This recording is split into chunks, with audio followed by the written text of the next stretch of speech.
Welcome to the program. I'm Mark Imperial. This segment's being brought to you by booksgrowbusiness.com. It's the place where busy professionals get their books done and published so they can educate their consumers, build their practices, and leave a legacy.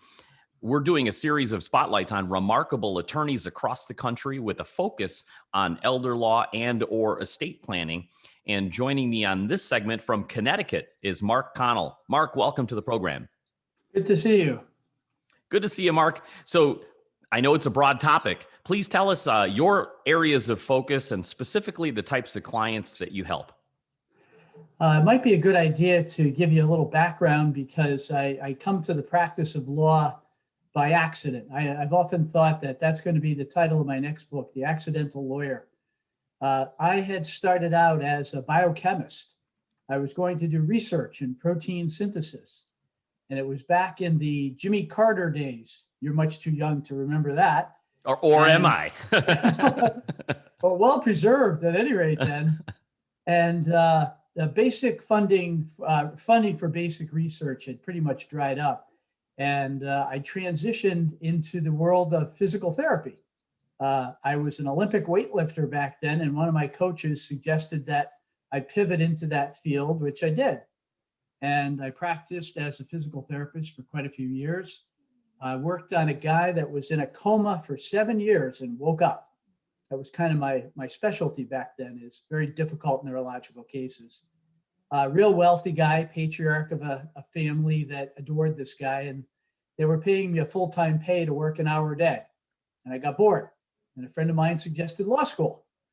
So I went to law school, passed the bar. Still had a good PT practice, so I kept that up for a while. And after quite a few years, my wife was bugging me about, are you ever going to do something with that law practice, that law degree? So a buddy of mine who's an accountant pulled me in one day and said, all my estate planning lawyers are dying or retiring. Do you want to step in? So I stepped into the world of high net worth estate planning and tax planning and liability planning. So in a sense, I was an asset protection lawyer. As time went on, people that I worked with in the physical therapy field said, if you could protect assets for wealthy people, can you do anything for the ordinary Joes out there? They're more worried about long-term care costs. Well, it turns out asset protection's asset protection, whether it's taxes, liability, or long-term care. So I folded in this elder law practice. I certainly do kind of the typical elder law stuff like Medicaid applications, but mostly I do pre-planning. So I started out later in life as a lawyer and had to build up a practice quickly. And that's where our paths actually intersect a little bit because we were both in the Dan Kennedy world. And I learned marketing from the master and quickly accelerated the growth of this practice to the point where as a solo practitioner with a part-time assistant, I probably make, more in revenue than some of the big law firm partners that, I cross paths with. So that's my story. Well, as like-minded marketers, we know that this is a field where there needs to be a lot more education. And this recent pandemic has shined a huge spotlight on sort of the gap of knowledge. Absolutely. So that's why I'm really eager to share this information. Mark, what do you think is the some of the biggest myths or misconceptions that are keeping people from getting their legal houses in order? Because haven't you found that people kind of kick this can down the road almost to the point where they might end up in crisis mode? A lot of my folks end up in crisis mode, which is kind of sad. If I had to put my finger on a couple of different misconceptions that people have, one is that they think of estate planning as an event rather than a process. And they don't recognize that their planning needs are going to change over their life cycle, but also the influences that the outside world might have. We live in a world that's constantly changing. So not only are the people themselves changing, but the world is, and they don't really recognize how important it is to not only start planning, but to update planning on a regular basis.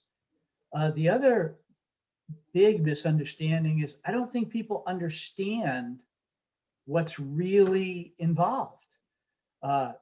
I often encounter people that think having a will makes it so they avoid probate, when in fact, wills equal probate. You want to avoid probate, you need to do something else. It's like a ticket to probate. It's like a ticket to probate. People will call up and say, I want a trust. And saying the word trust is like saying the word tree or car. All you did is just name a general category of a thing. There was a famous Harvard Law School professor, I can't remember his name, that used to say, the forms of trust are as varied as the imaginations of lawyers. And that's really the truth, because a trust is a contract that's designed for a specific purpose, and people just don't see that. They don't. So many people think they could just go online to, some of the service providers and just fill out a questionnaire and voila, you have an estate plan. Unfortunately, a lot of lawyers do that too. They'll send out a questionnaire to clients. Who do you want as an executor? Who do you want as a trustee? People don't even understand what those words mean, much less who to pick and how to pick and what the criteria is. So I think there's a big gap in communication. And that was where Dan Kennedy and I had actually worked on creating a way to fill that gap. I actually used Dan's 3-letter sequence. I would get a mailing list of homeowners with homes between $250,000 and $1 million over the age of 65. And I'd send out a sequence of 3 letters inviting them to a seminar. And the seminar was called Home Ownership Options for Seniors. It brought in thousands and thousands of people over the course of the 8 years that I did it. And it was just remarkable how these people would light up when they finally started making connections about the way their assets needed to be positioned to plan properly and what some of their options were that they didn't even know about. And I actually wrote a book that was based on that seminar that I just recently published called Why Can't I Just Give My House to My Children? Because that was kind of the throw your hands up frustration that people would often have. I don't want to do anything that's complicated. Why can't I just give my house to my children? And I'd have to say that's probably the dumbest thing you could do, and explain why. But I think the gap in knowledge, there's a huge asymmetry of information, and lawyers would serve themselves well to try to bridge that gap. That's really smart in message to market match. You're meeting them where they are in their mind, like, and getting them into that to open up that conversation. So from a direct response, perspective, I that is brilliant.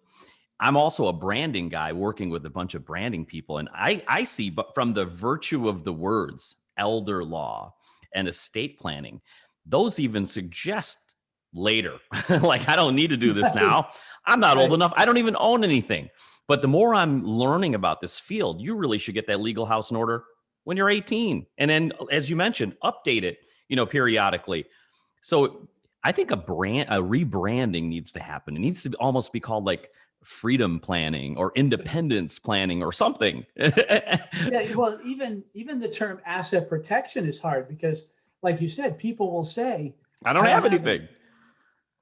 And the phrase that I used for a long time, and I've actually changed the name I use. I used to always say, don't underestimate what you have, because even Donald Trump will bend over and pick up $100 bill off the sidewalk. And if Jeff Bezos loses 90% of his money, he's still a billionaire. If you lose 90% of your money, you're in a cardboard box under a bridge. So asset protection is not just for the wealthy. By far, it's more important for people who are just middle-class affluent. We need to get together because elder law and estate planning need a got milk campaign. That's what it needs. So Mark, what are some of the most common challenges that you find people have when they first contact you and realize that they're not properly prepared? One of the things that always surprises people is I use using a term from the Dan Kennedy world, the shock and awe package. When people first approach me for an appointment, I send them a package that has a bunch of educational material, but it also has some forms that I want them to fill out about their goals and their needs, their income and their assets and their resources. And people are so surprised that good estate planning has a financial basis to it. I had a couple that came in to do planning for their mom. It was the wife's mother that we were planning for, and the husband tagged along. And when I was going through my questions, this lady is in the insurance industry, and she was shocked that I was asking all these financial questions. She had never in her mind made that connection that this kind of planning is based on assets and income and what your goals are. And I think, again, people come to this with a misperception about this one-time event that you get a will, you create a trust, and you put it in a closet and forget about it. But it's going to change as your asset base changes. So as you said something about an 18-year-old. So one of the places where I get an influx of clients to come in is when kids go to college. And the kid's in the infirmary, and the mother wants to find out what's wrong with the kid and is told the information can't be revealed because of the HIPAA privacy laws. And these parents go berserk because I'm paying all this money for my kid to go to college and you're not going to talk to me. But they're Well, grown-ups. They're grown-ups and all independent waltzing now. in for powers of attorney and advanced healthcare directives and tangible personal property wills. So you're absolutely right. Even at a young age, when you don't have anything, so to speak, it's important to have that basic planning in place. But then as time goes on, as you start to accumulate assets, just saying, I give everything to my children when you die is incomplete. Because what if one of your children is disabled? What if they're in bankruptcy? What if they're getting a divorce? What if they predeceased you? There's so many layers of that onion that have to be peeled back. So I think that the place where lawyers could really step up to the plate is by making zero assumptions about what potential clients know and don't know, because what they don't know is huge compared to what they do know. And the little bit that they know is usually off center. It's not quite right. For folks that know now that they have an awareness that they need to get their legal house in order, but they just don't even know where to start, what are the steps? What does it look like, and what should they be looking for? Well, I think that we've gotten so in this world that we live in, very specialized. And I think the day of the general practitioner in any field is long gone. Back when I was a physical therapist, I was friends with this endocrinologist, an MD. And as I was getting this practice going and I was niching down into this asset protection field, he and I were talking, and he said, I'm no more than a general practitioner these days. And I was stunned. I said, Bob, you're an endocrinologist. That's one of the most complicated specialties you could be in. And he said, not anymore, because now there's a diabetes doctor. There's an adrenal gland doctor. There's a pituitary gland doctor. There's a thymal gland doctor. Every endocrine gland that you have in your body is now spun off into a specialty. And he said, I triage now. He goes, I'm just a general practice physician. So here's a guy who was at the top of his field as a specialist. And even he is an anachronism because the world has specialized down even further. And in the seminar, I actually offered up that story. And I got a laugh by saying, sooner or later, there's going to be a left nostril doctor and a right nostril doctor. That's how specialized. So I think the very first thing you would want to do is make sure you got someone who really focused on estate planning. Even in the context of elder law, a lot of elder law attorneys really tend to be crisis planners. And for my nickel, I'd rather plan ahead. And I think if you find someone who combines estate planning, which is tax planning and liability protection, with a knowledge of public benefits, that combination is going to give you the best bang for the buck, because you've got that person who's going to be able to create a strategy that can evolve over time and then maybe into crisis planning when needed, but you're going to be well prepared for it. Great insight. Mark, for folks that are in areas that you can serve, specifically Connecticut and any other areas, please tell us, where can you serve and how do they find you, connect with you, and learn more? Well, I think that if you're just looking for general information, there's actually some resources on my website. Very easy, markconnelattorney.com. If you have specific questions, you can always call 203-488-5586. I've been doing some LinkedIn posts, and I actually posted a video just yesterday about this, that I really, when you talked about branding as being, something that you're involved in, I have come up from the Dan Kennedy world with branding, which is you build the business and the business becomes the brand. And as I got into this more and more of building this brand, I realized that one of the ways you could differentiate yourself is by looking around and seeing what everybody else does, and don't do that. Do something different. The old Earl Nightingale adage. If you don't have any models of success, look around, because most people are failures. Just do the opposite of everything you see. And one of the biggest gripes people have is lawyers don't return phone calls.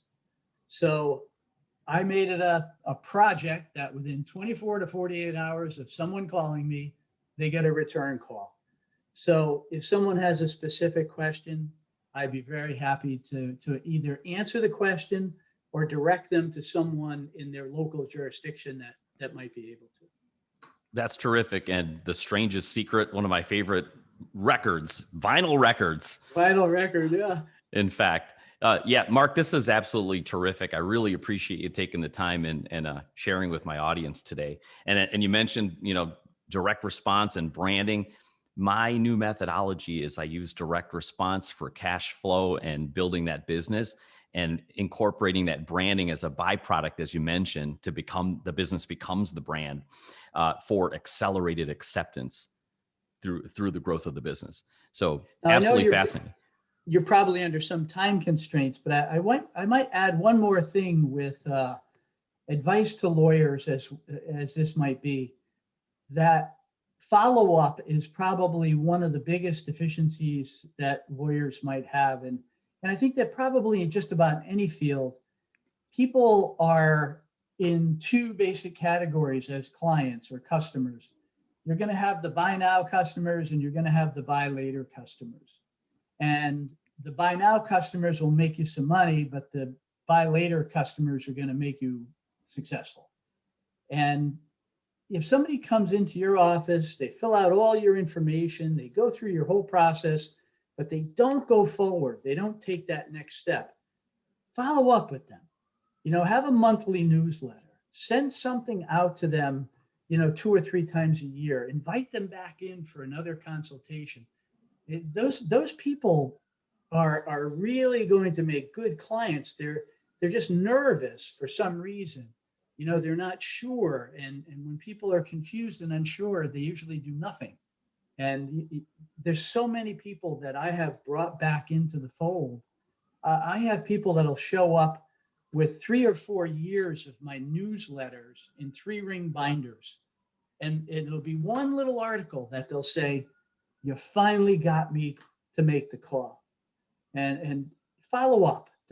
Clients, we do estate planning and elder law attorneys. We do important work helping people protect their assets. And it's important not to let those people slip away, because what you have to offer is so valuable to them. Sage advice, Mark. I really appreciate you taking the time and sharing with my audience today. I wish you continued success for you and for all of your clients. Thank you. You too. Mark Connell out of Connecticut.